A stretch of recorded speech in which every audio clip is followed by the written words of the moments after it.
নামটা বলুন আপনার? পরেশ মাহাতো। পরেশ মাহাতো। আচ্ছা, এই যে প্রোডাক্টটা আপনি ধরেছেন মানে কাকে খাইয়েছিলেন এবং কি রেজাল্ট পেয়েছেন সেটা একটুখানি বলুন। জার্সি গাইকে খাওয়াইছিলাম, খুব রেজাল্ট। জার্সি গাইকে খাইয়েছিলেন, হ্যাঁ, কি উপকারটা পেয়েছেন, কেন খাইয়েছিলেন?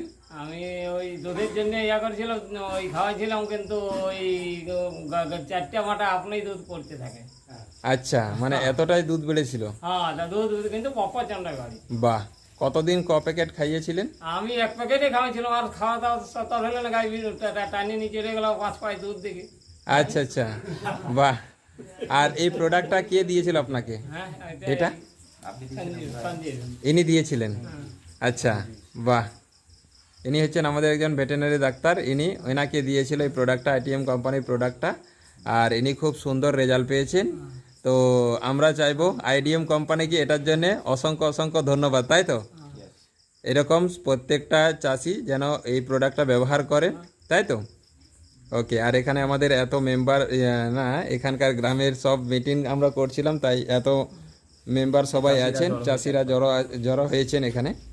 দেখাচ্ছি আপনাদেরকে, এখানে আরও রেজাল্ট পেয়েছেন, ইনিও পেয়েছেন, ইনি কিন্তু বলতে চাইছে না। ভালো রেজাল্ট পেয়েছেন, বাহ। আপনিও গরুকে খাইয়েছিলেন নাকি? গাইকে খাইয়েছিলেন, বাহ, থ্যাংক ইউ।